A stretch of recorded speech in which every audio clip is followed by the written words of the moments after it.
Jest nawet strzałka, że jest do muzeum, a tutaj jest właśnie ten bar, czyli inaczej kawiarenka po polsku. To jest wyjście właśnie z tego teatru. O, tak to wygląda. 35 stopni do słonka jest dzisiaj. No normalnie okropnie. U nas jest bardzo... Dzisiaj idę na spacer do Parku Archeologicznego. Dzisiaj jest 6 lipiec 2025 rok. Jest to pierwsza niedziela miesiąca i w każdą pierwszą niedzielę miesiąca można wejść gratis.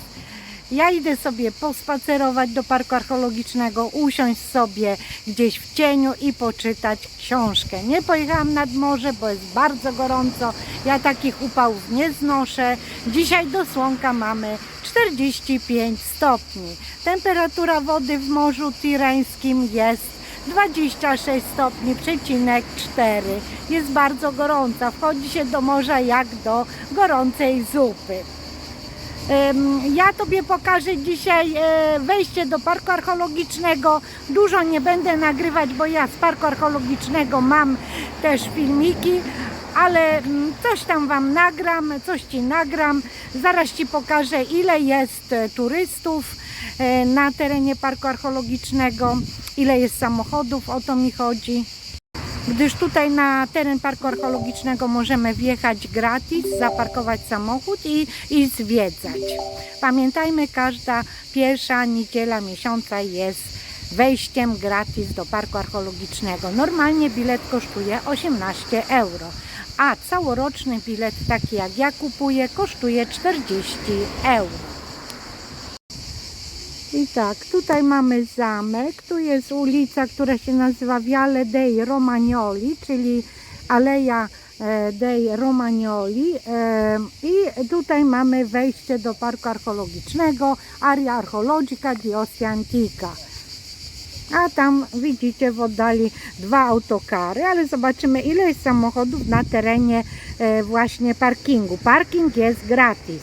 Nagram Wam tutaj ten właśnie napis, pisze parking area i pisze, że od godziny 8:30 do 19:30 to jest właśnie w takich godzinach można tu parkować, ale to jest czas letni, bo jesienią czas parkowania się zmienia, bo się zmienia też czas wchodzenia do Parku Archeologicznego.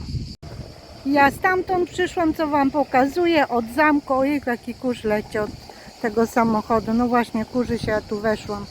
A tutaj jest tylko parę samochodów. Natomiast w miesiącu maju i w miesiącu na przykład kwietniu, w marcu, to po prostu w pierwszą niedzielę miesiąca jest tak dużo samochodów, że muszą stawiać na terenie naszego miasteczka, dzielnicy, bo my jesteśmy dzielnicą Rzymu, Ostia Antyczna jest dzielnicą Rzymu. Bo tutaj tak dużo jest samochodów, a dzisiaj to jest, ja wiem, może tam policzę, ile to Wam powiem. Tutaj widzę rejestrację samochodu niemieckiego, włoski samochód Gran GR, to chyba jest Grecja. Zresztą napiszcie mi w komentarzu rejestracja GR, czy to jest Grecja, czy nie. Tutaj są włoskie rejestracje. Bilet już skanowałam i teraz tak wygląda wejście do Parku Archeologicznego. Teraz z Wami się udam do głównej mapy. Jak wejdziecie do Parku Archeologicznego, to możecie pobrać taką mapkę przy kasach. Ona jest niedroga, nie wiem, czy euro 15 czy euro 30 kosztuje. W każdym razie bierzemy mapkę, a jak nie chcemy mapki, to po prostu patrzymy sobie tutaj na tą mapę główną. Tu jest Ostia Antica Storia di Sviluppo Urbano, tak pokazuje, i plus minus widzimy, gdzie my jesteśmy. Ja jestem tutaj i mogę zadecydować, w które miejsce chcę, ale polecam Wam wziąć mapkę, bo to jest naprawdę bardzo przydatne. Chciałam Wam powiedzieć, że na terenie Parku Archeologicznego mamy toalety i mamy też bar, mamy taki sklep shopping, gdzie możemy kupić pamiątki, i mamy też, co tam jeszcze mamy, bar, czyli kawiarenka, gdzie można też zjeść obiad, i jest obok tego muzeum. I tutaj mamy taką właśnie dróżkę, ja tą dróżką będę szła i tu mamy jedne toalety, drugie toalety, tutaj jest ten shopping, jedzenie i jest muzeum. No a tam w oddali widać właśnie rzekę Tybr, Fiumy, Tevere. Ja nie będę szła tą drogą, bo ta droga jest bardzo wyboista, a ja idę poczytać książkę, jeszcze zajdę może tam do baru, pokażę Wam jak wygląda, może sobie coś kupię, loda, zobaczymy i będę czytać książkę, bo przyszłam z myślą, żeby posiedzieć w parku archeologicznym, popatrzeć na zieleń, poczytać fajną książkę i później przyjdę do domu i będę gotować szybki obiad. Rzucę Wam okiem tutaj z tej strony. A, widzicie, jest taki mini busik, zapomniałam Wam powiedzieć. Ten mini busik wozi ludzi i za 5 euro możemy dojechać w takie jedno miejsce, które się nazywa Porta Marina i po prostu stamtąd wyruszyć i zwiedzać całe to miasto starożytne. Park archeologiczny tutaj w Osji Antycznej jest to park, jeden z największych parków na świecie archeologicznych i największy w Europie. Osja Antyczna powstała w IV wieku przed Chrystusem, więc historia jest bardzo duża. W jednym miejscu mamy bardzo dużo zabytków.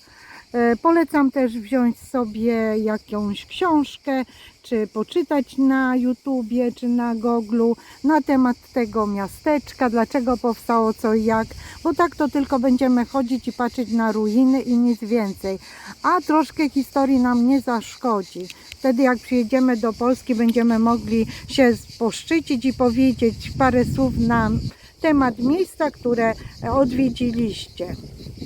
Jeszcze taka ciekawostka, w tamtym roku zaczęli budować taką właśnie drogę dla osób z dziećmi, z wózkami, dla osób niepełnosprawnych, więc tutaj jest ta dróżka, zobaczcie, bo tam na tej drodze kamienistej jest bardzo ciężko prowadzić jakiś wózek z ludźmi niepełnosprawnymi, a tutaj mamy taką dróżkę. Oprócz tego, że zrobili tutaj tą dróżkę, tam dalej też inną, to porobili też fajne ławeczki. O, jak byłam miesiąc temu, to nie było tej ławeczki, a widzę, że jest taka fajna i zobaczcie, jak to ładnie wygląda, super. No naprawdę, jest oddzielone miejsce, można sobie usiąść pod drzewem laurowym. Tak wygląda drzewo laurowe.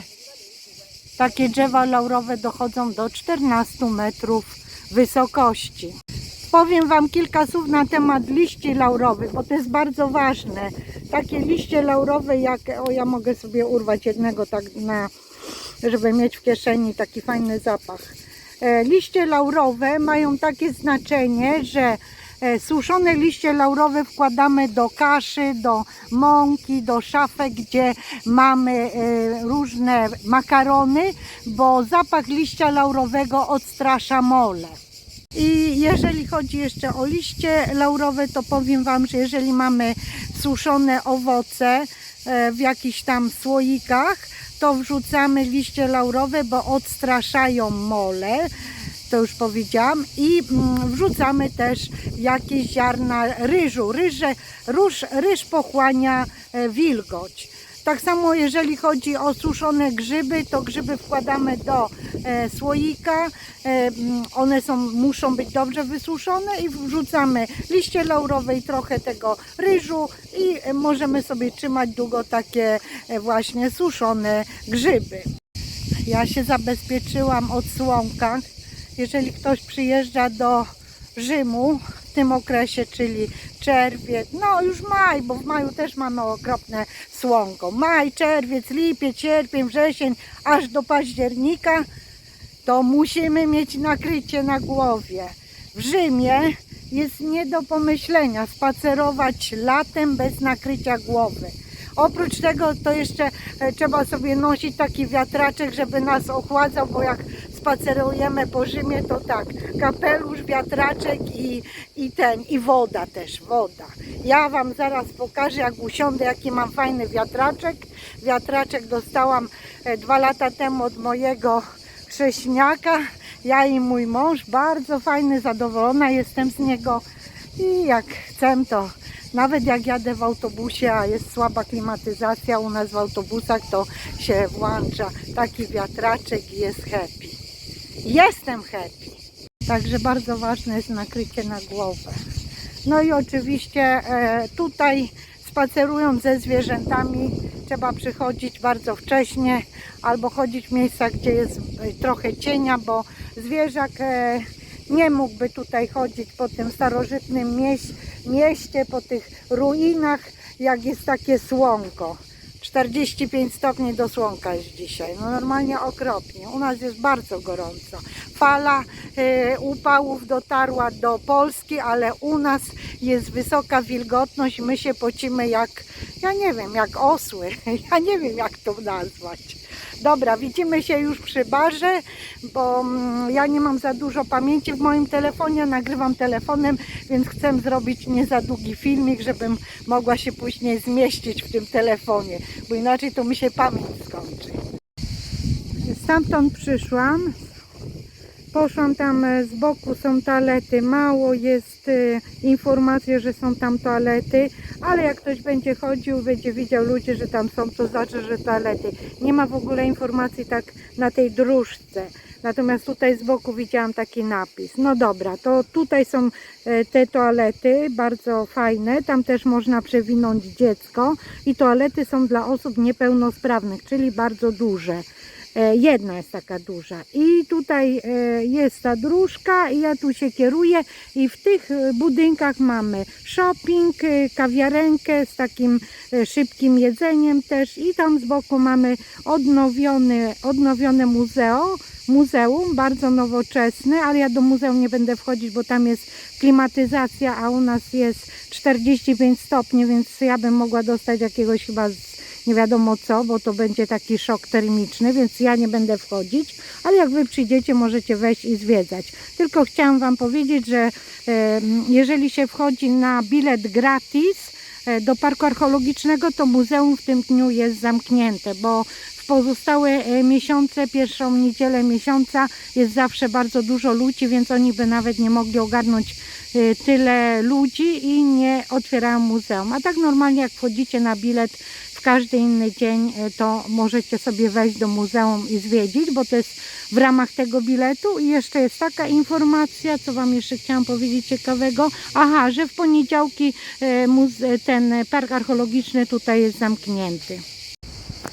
Jest nawet strzałka, że jest do muzeum, a tutaj jest właśnie ten bar, czyli inaczej kawiarenka po polsku. Pisze, zaraz wam powiem, co pisze na tych drzwiach: Caffè Scavi, Ostia Antica. Scavi po włosku, czyli wykopaliska. A tu mamy shopping i też mamy tutaj toalety. Ja zaraz wam zrobię ujęcie z drugiej strony. To jest ujęcie z drugiej strony. Zobaczcie, ile miejsca, ile fajnych stolików. Stoliki też tam są w cieniu i na terenie tego właśnie baru, kawiarenki, mamy też w środku dużo miejsca, także grupy, które mają nawet 40 osób, zmieszczą się, bo tu jest bardzo dużo miejsca. A tu jest taki teren. W inne miesiące, w pierwszą niedzielę miesiąca można spotkać też rodziny, całe rodziny z dziećmi, które się rozkładają tutaj na tym terenie i robią sobie piknik i jedzą, bo w ubiegłym miesiącu, czyli na początku czerwca, jak tu byłam, to tak było, ale oczywiście ja ludzi nie nagrywałam. Teraz pokażę wam jedną ciekawostkę i później przejdę z wami tam, pokażę wam muzeum. No i oczywiście miałam wam pokazać mój wiatraczek, to zaraz wam pokażę mój wiatraczek i jaką czytam książkę. Właśnie dochodzę do takich przedmiotów, które są normalnością w naszych domach, a w starożytnym Rzymie to tylko mieli cesarzowie. Ludzie tacy zwykli nie mieli takich rzeczy, bo chodzi o wanny do kąpieli. Zobaczcie, jaka antyczna wanna, którą wykopali i postawili tutaj. Zobaczcie, ja tak wam będę nagrywać z różnych stron. To jest taka właśnie, nie wiem jak nazwać, czy ona jest z marmuru, tak, marmurowa, zobaczcie, tu ma dziurę, tam ma dziurę, bo tu na terenie parku archeologicznego są też wykopaliska rurociągów starożytnych. Ja będę szła drugą dróżką, to wam pokażę. O, widzicie, jak to wygląda? Pięknie, prawda? I tak, kochani, to jest moja książka, którą czytam, prawie że ją skończyłam. Magnat, Maria Rodziewiczówna. Polecam, jeżeli ktoś lubi takie romanse. A to jest ten wiatraczek, który się włącza, ma 3 funkcje i jest super. Zwłaszcza jak ja jadę w pociągu, w metrze, to jak jest za słaba klimatyzacja albo dużo ludzi, to ja sobie takie coś włączam. Słuchajcie, dzisiaj mamy te właśnie, ja nie wiem, czy to są świerszcze, nie świerszcze, ale to tak strasznie skrzeczy, że normalnie nie można gadać. O, moja torba spadła, bo wiaterek jest. Dobrze, ja teraz z wami przejdę szybciutko, wam pokażę muzeum i zobaczymy, jak wygląda odnowiony teatr starożytnych Rzymian tutaj, bo jak wam na początku powiedziałam, odbywają się tutaj przedstawienia i od 1921 roku odbywają się tu przedstawienia latem, więc w 2021 roku tutaj była 100. rocznica właśnie tych przedstawień i było bardzo dużo koncertów, ale ze względu na ogólną sytuację to też tak troszkę, wiecie o co chodzi, w maskach chodziliśmy i tak dalej, także to trochę inaczej wyglądało. No dobra, to zobaczymy muzeum i zobaczymy, jak jest odnowiony teatr starożytnych Rzymian i zobaczymy, jak tam są rozłożeni ci do przedstawień, które są odbywane tutaj, bo tutaj też się odbywają koncerty muzyczne. Jeszcze wam tak rzucę okiem. Tą dróżką właśnie jedzie ten mini busik, co wam wcześniej pokazałam. Ja tutaj te wszystkie miejsca już obeszłam, nawet wam nagrywałam filmiki. No, ale teraz po prostu jest za gorąco, żebym ja chodziła. Ja jeszcze mam książkę, żeby sobie poczytać. Gdzieś usiądę i będę czytać i później pędzę do domu, żeby gotować pyszny obiad. A co dzisiaj na obiad, to już wam mówię, nie będę tego nagrywać, ale wam powiem. Dzisiaj mam zimny makaron, czyli taką sałatkę makaronową, gdzie jest krótki makaron. Ja już sobie to wczoraj zrobiłam. Krótki makaron i tam wrzuciłam oliwki, wrzuciłam ogóreczka, sałatę. Co tam ja jeszcze dodałam? Mozzarellkę. Wszystkiego po trochę i to tak wymieszałam, posoliłam, popieprzyłam, dolałam oliwy i jest ok. Można dodać też jajko gotowane, ale ja jajka nie chciałam gotowanego. No i oprócz tego makaronu mamy też filety z indyka, które robię tylko w panierce, w bułce i smażę na patelni bez oleju i do tego mam sałatę albo mogę podsmażyć moją fasolkę, którą wczoraj robiłam. Jak wyglądał mój obiad wczorajszy, to macie na filmie, bo nagrywałam 18 minut film. Jak ktoś chce, to może sobie zobaczyć, co ja pysznego wczoraj robiłam na obiad. Pozdrawiam was. A no właśnie, pozdrawiam wszystkich widzów z Rzymu, kto teraz dotarł do tego miejsca i oglądajcie do końca, bo jeszcze wam pokażę fajne rzeczy. No. Na terenie parku archeologicznego żyje ponad 30 kotów. Koty są we Włoszech pod ochroną, ale chyba wszędzie. I tutaj te koty są też pod ochroną, ale są też dokarmiane, przychodzą osoby, dokarmiają, one wiedzą, że tutaj w tym miejscu daje się im jeść i wszystkie koty się zlatują tutaj. W tej chwili spotkałam nie wiem ile kotów, ale widzę tylko 2, jeden tutaj sobie siedzi, jest wystraszony mnie, a drugi tam się wyleguje.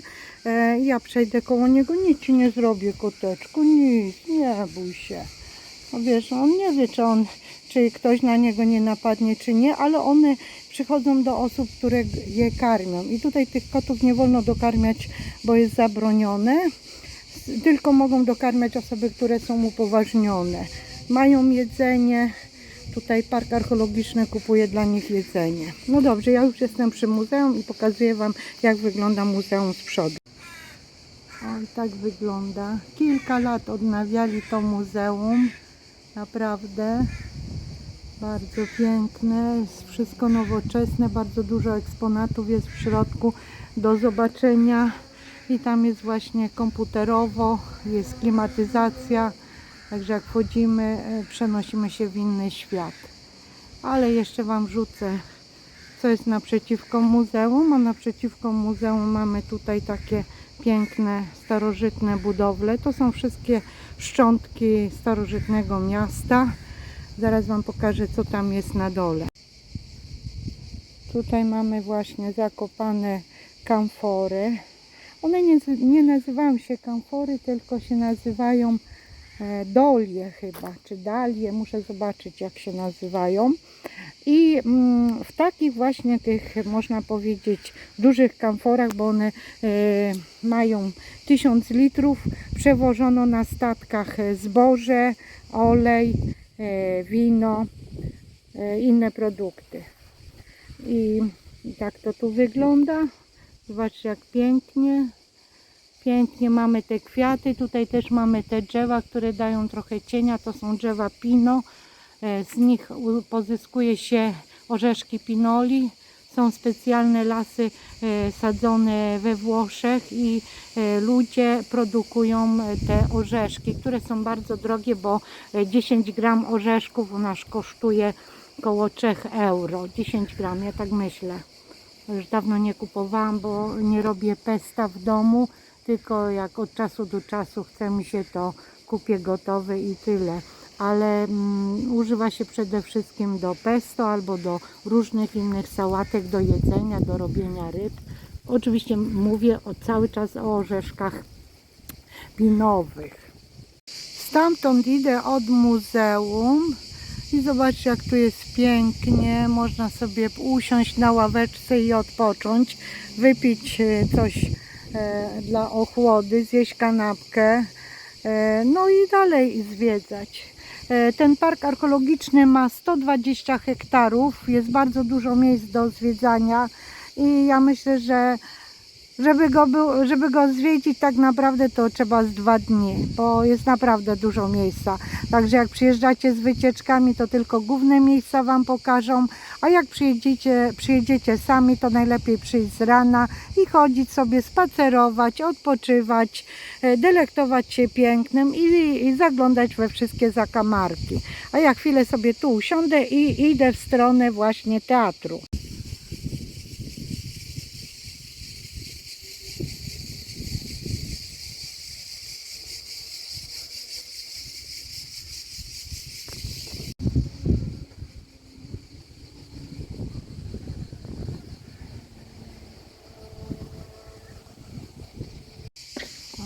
Żar, mówię Wam, nie chcę nagrywać ludzi, bo nie każdy chce być na filmie. Widzicie, jak tu wygląda? Jak jest przygotowany do przedstawień, które już się odbywają. Szybciutko podbiegnę. Tak jak Wam mówiłam, nie mam za dużo pamięci w tym telefonie, więc za dużo nie mogę nagrywać, ale Wam nagram. Coś zawsze zobaczycie. O. Kilka miesięcy był odnawiany ten teatr i jestem ciekawa, co zrobili ciekawego. Ojejku, a tutaj dali te, wiecie co, dali takie marmurowe kawałki marmuru, można powiedzieć, żeby było bardziej historycznie. Ja nie wiem, czy te siedzenia marmurowe są, te klocki właśnie kamienne są poprawione, ale to nic nie widzę takiego. No może trochę tutaj. O, nie będę wchodzić tam na górę, bo jest bardzo gorąco i ja pędzę do domu już.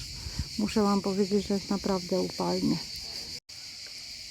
Tam są takie pomieszczenia, że w starożytnym Rzymie tutaj były trzymane zwierzęta i wypuszczane, a tutaj siedzieli ludzie na widowni i podziwiali przedstawienia. A tutaj tak mamy. Widzicie, to jest wszystko zakryte, bo tutaj są koncerty różne. Tutaj też fajnie i muszę Wam powiedzieć, że to jest bardzo dobra akustyka. Naprawdę super. No nic, pokazałam Wam wyjdę tędy i pokażę Wam dalej. Aha, miałam Wam pokazać co? Miałam Wam pokazać właśnie wodociąg, jaki tutaj znaleźli i jak to wyglądało. To jest wyjście właśnie z tego teatru. O, tak to wygląda. Tutaj takie są pomieszczenia. Na 100% musiało być tu, były trzymane zwierzęta. Ale jak ktoś sobie weźmie jakąś książeczkę i poczyta, to będzie dużo rzeczy wiedział.